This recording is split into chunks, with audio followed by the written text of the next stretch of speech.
Friends, it is December, or the eve of December, or inching into December. I don't really have a sense of time anymore. It's after Thanksgiving, and I think that's what really matters in sense of time. But that means that we are going to be talking about December anticipated releases because there are books coming out in December. I'm a little shocked about that as well, but there are, and some decent titles, and some titles I'm very excited about, or at least one major title I'm very excited about. The caveat or bummer about that is I will not be able to talk about that title today. It is a sequel, an anticipated sequel of a book I read and featured earlier this year and loved. You may or may not know what that book is. I will still list it below, but the reason I'm not going to talk about it specifically is that it is a HarperCollins title. For those of you who may not know, HarperCollins union workers are currently on strike. I believe they were on around day 9 last I checked in on Twitter before they went away for the holiday, and it seems like HarperCollins is not coming to the table for them. And last I heard as well, they were seeking out temporary workers to kind of ease that burden. So they were seeking out scabs instead of coming to the bargaining table with the union.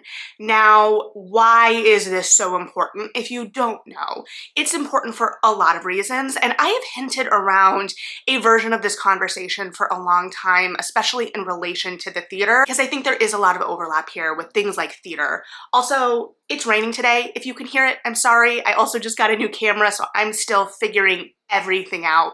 This is literally the first thing I'm shooting. But tangent, distraction aside, let's go back to the strike and the fact that we do have the kind of backbone of this publishing house on strike right now and what this means. So they are primarily on strike for better wages and better working conditions. And I will direct in the description box to some of their socials that speak about this in more depth. But publishing is kind of notoriously underpaid as an industry, especially as an industry that is based out of New York. And it has been that way for a long time, and from what I can gather, HarperCollins seems to be on the lower side of that already low pay spectrum. Now, when I was a 20-something leaving college or kind of looking around, especially as someone with a theater degree, I looked at those salaries and was like, that seems amazing. As an adult now, I know those salaries aren't tenable. I know that a lot of those employees are either being supplemented in some other way or having to find ways to supplement their income in some other way. This is on top of increasingly heavy workloads that have been exacerbated by the pandemic.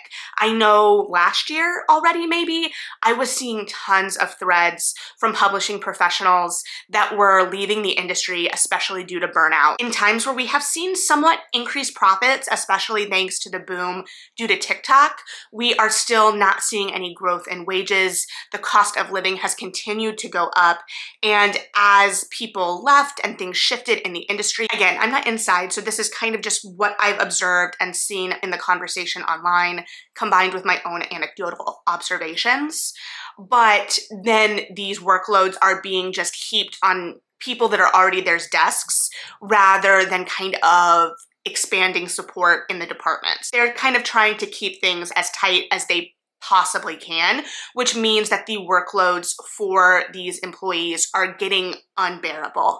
And I think that there is a lot of nuance to this conversation. I think it is often easy from the kind of reader reviewer side, the bookish internet side of things, to look at publishers and see privilege, because there is a sense of taste making and you are playing on the inside. And I think that there are still levels of that conversation that are absolutely worth having, especially for like the middle management and above, right? But we are talking about kind of the entry-level workers to the large part here. And this idea that has been established and fermented that you kind of have to pay your dues and what that means. And this idea being forwarded by people in higher level positions that don't know what that looks like in this day and age. They think that we can just afford to pay our dues for a decade and not really be able to support ourselves. And then what does that lend itself to? If we're talking about the idea of diversity in publishing, and having a wider, more diverse group of employees means that there will be a wider, more diverse group of viewpoints being represented in the books themselves, in campaigns, in the way that outreach can be done and who is being outreached to. But who can afford to survive in these jobs as they currently sit? It doesn't lend itself to a variety of viewpoints. And while there is no shame in doing what you kind of need to do, or having the privilege if it's acknowledged, it is still leaving people out, it is burning people out, and it is taking away these gains that we've strived so hard to make in the past decade especially. So there is a lot of lip service being done to diversity without backing it up on the basic, most bottom line. And also from just the standpoint of caring for your employees at a very human level, because I do believe the stress and this burnout will show itself in the work. And that is not a bad thing, but I think that careers like this, industries like this, things that are kind of rooted in a passion or in an art, often use that to exploit workers. This idea that you love the thing, so you should be willing to do the thing all the time, or that there is a blurring of boundaries that occurs there, and this idea of the kind of starving artist that has permeated through everything. I had mentioned before advice that was given when I was a theater student, advice that I have seen directly mirrored in some poetry advice in a book I was reading about someone that was in a poetry program. And I assume and can kind of extrapolate that there is similar advice going on in a lot of these programs. This idea that you should only do the thing if you love it, if you can't see yourself doing anything else, which to a certain extent, yes. And I don't think that advice is always born of ill intentions. It's attempting to set proper expectations, but in a way that one challenges the recipient of that advice, and it kind of makes it sound like you only love the thing if you are willing to suffer for it. And it also kind of allows the status quo to continue, and it doesn't challenge these things that need to be challenged. Because if you've been told you have to suffer for your art, you have to pay these dues, that there is some kind of value judgment in sticking with it for you as a person, then you are more likely to internalize these things instead of pushing back at the power systems. Now we're seeing this conversation progress across like industries, right? Like industries that kind of live in this passion overlap. But I think it is very important here because one, we should just be respecting these employees and the value they are bringing to you right now. Also, if we are burning through people at these kind of lower levels of the ladder, and how the ladder can still be conceptualized in today's world, then we have people falling off the ladder and people not climbing up. And I think that the mindset from those already at the top is kind of, oh, well, we're weeding out who's tough enough. No, we're weeding out who has the outside support and privilege. And again, no shame in that, but the privilege to support climbing that ladder. And as people fall off, to kind of protect themselves, and no shame in that. No shame in having to prioritize yourself over the art or the thing that you're very passionate about. And I say that because I think that the way the conversations are framed, this idea that you have to love it so much that you can't see yourself doing anything else, it kind of builds a lot of shame on the falling off. I know that when I stopped pursuing theater projects as much, and granted the pandemic played into that as well, there was a lot of shame in that because my identity kind of existed in that space as well, and I didn't believe I was doing enough, even though a lot of these gigs pay very little. And also this idea that you're kind of putting all of your blood, sweat, and tears into the thing. Your name is on the thing. Your name is associated with the thing when you're in publishing, right? And again, I'm not in this workplace, so I don't know all of the dynamics, but they are kind of banking on you not wanting your name associated with something you're not proud of. It's harder to say, you know, this is the amount of effort that this salary warrants when you know that you're going to be judged on that final product from the outside. And so as people are falling off, we are losing that knowledge as well. You've got people building up editing knowledge. You've got people building relationships with authors, people building relationships with readers and figuring out the best ways to really reach readers and the audiences that are best for whatever given project, and really understanding the nuances of the industry. And that's not to shame people that are starting out either, but just the idea that when you are losing that kind of long-term industry knowledge, there is a cost there. And it does start to become evident for readers. And I think that a lot of the conversations and the critiques from this side of things can often stem back to these issues that we are not as privy to. So all of that being said, slight tangent, a little bit more into the conversation than I really ever anticipated going here, because I know I've alluded to similar things multiple times, but also still very much pared back, unfortunately. That means that due to the union asks, and based on the fact that HarperCollins has really resisted showing up to the table thus far, I am very pessimistic about the resolution of this before the holidays, unfortunately. I would love to be pleasantly surprised, but knowing how the industry, or hearing how the industry kind of slows down and shuts down before the holidays, I don't want these employees struggling before the holidays when they are fighting for something very important and fighting for their industry and this thing that we love, and in a way that I also believe has a broader reach and speaks to other things that I very much love. So again, I will be linking resources below for the union, and they have like funds you can donate to, ways to donate lunch if possible. I know that's a bigger ask, but also just ways to really make the conversation visible, make HarperCollins recognize that we are aware of what is going on and how it impacts us as readers, or whatever position you sit in, if you're a librarian, if you're a teacher, what have you. Now, what this means for this channel and how it circles back to the sequel I won't be talking about today, unfortunately, is that until this is resolved, the union has asked that creators, reviewers hold reviews and dedicated content. So things like the Goodreads Choice Awards, I will probably still talk about titles, but that is within the context of the Goodreads Choice Awards. In relation to featuring books here, I will be holding all dedicated reviews for HarperCollins titles. I will also be leaving those reviews out of my monthly roundups until this is resolved, and I apologize for any that snuck through in my last roundup. I can't remember if that was posted before the strike started. Now, HarperCollins houses my favorite romance publisher, Avon. Avon is also the publisher of Bridgerton. So if you are a Bridgerton fan, if you found me through Bridgerton content, if you enjoy Bridgerton content, my Bridgerton content, the show, whatever, please put pressure on HarperCollins. I don't know when season 3 is going to premiere. I hope to God this is resolved before then, but I think it is important. So this means that, unfortunately, a lot of holiday romances from Avon that I have been looking forward to, including at least one very big release I won't be talking about.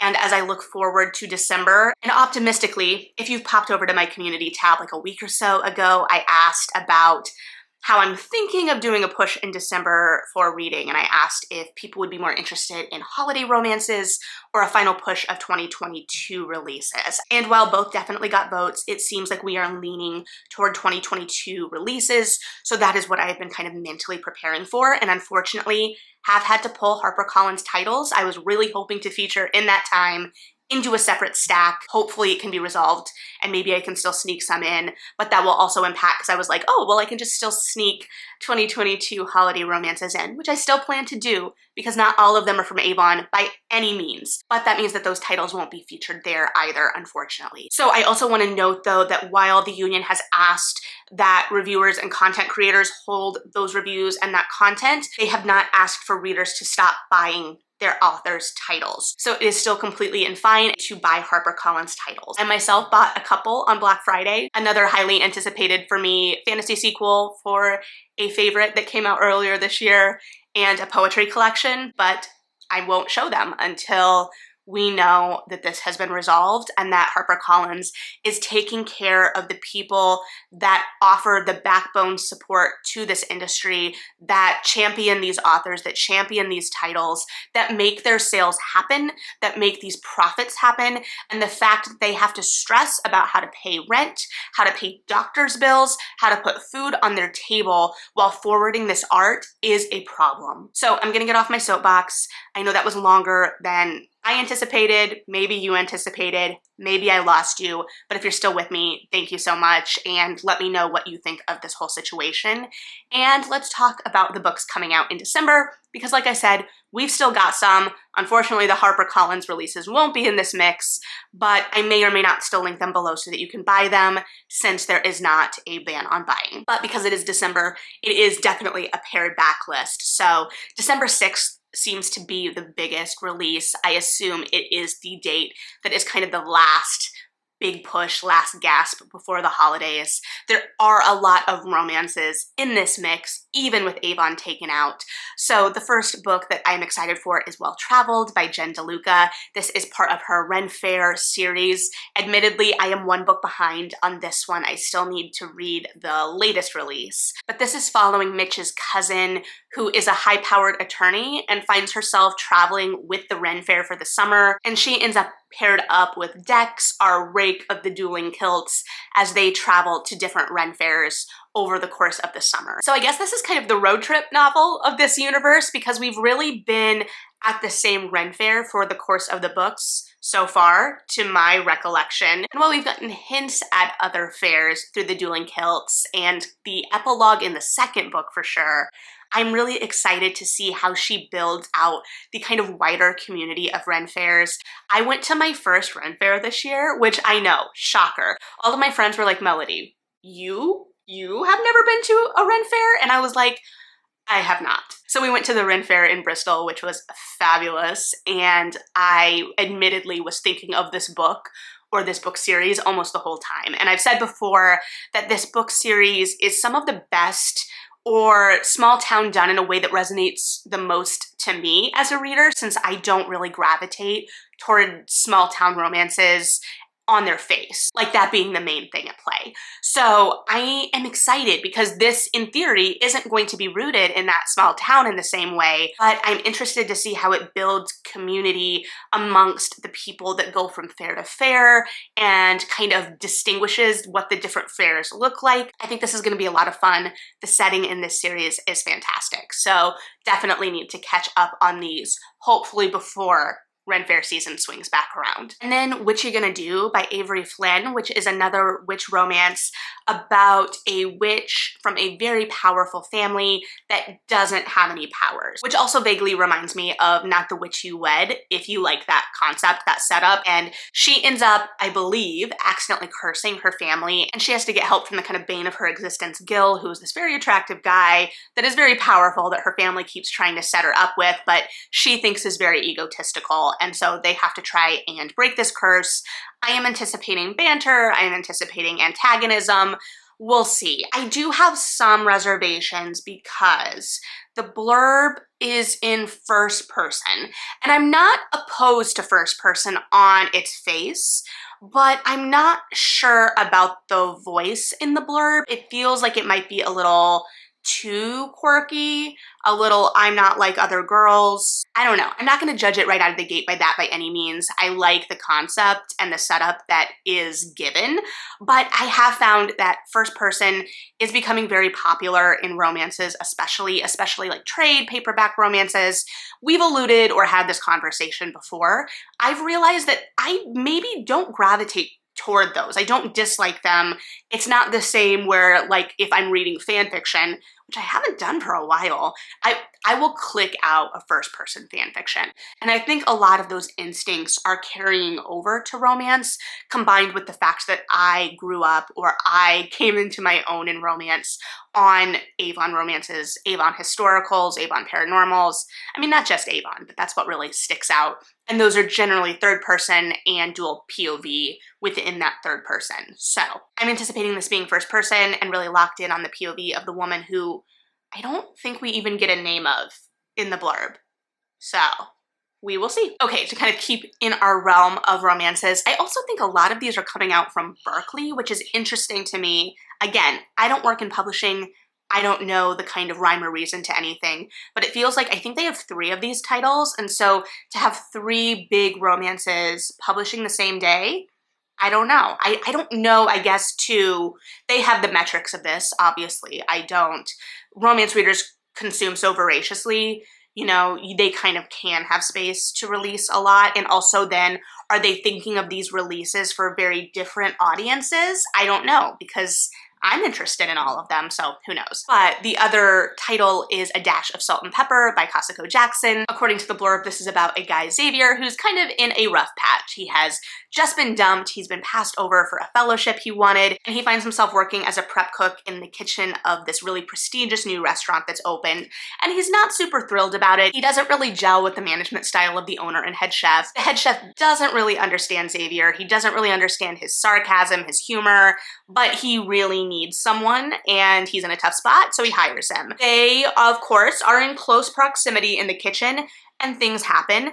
Things develop, and as these things develop, they ultimately have to decide if this is workable beyond the kind of confines of the kitchen. This is clearly, not clearly, I don't know because I haven't read it, set up to be a grumpy sunshine. I'm excited. So we will see what this is, but it looks like it's gonna be a lot of fun. And I definitely think a push of romances before the holidays is great. Especially if you're like me, I will do a couple holiday romances here and there, but I don't gravitate necessarily toward holiday romances for the sake of them in the same way that I know a lot of people do. So for those who still want that comfort, but maybe don't need or want the strict holiday environs, there's definitely still gonna be options. You know, if you're not still drowning under your TBR backlist titles, which I don't know who isn't, so. And then we have a nonfiction title, Weightless, Making Space for My Resilient Body and Soul by Yvette Dion. This is billed as a little bit memoir, a little bit essay, a little bit pop culture exploration of what it means, especially to be a fat Black woman in America, and just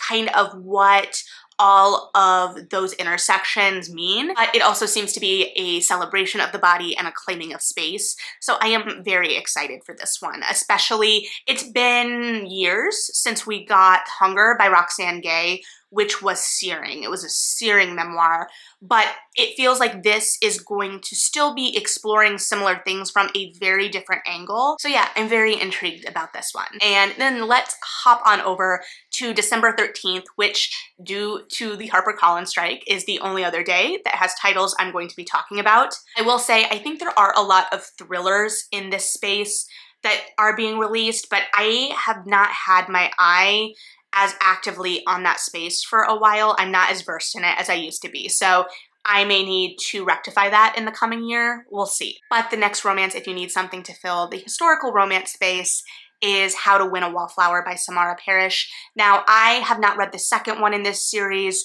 so I don't know how closely this is related to the characters in the first book, but this seems to be about an American who inherits an estate, comes over, discovers he also has a fiance potentially built into this inheritance and deal, and his efforts to save this crumbling estate is aided by Lady Charlotte, who offers him some solutions that just may work, and they become closer. But as they kind of work together, she's fighting any feelings she may be having because his betrothed is her enemy, and also she knows he plans to go back to America.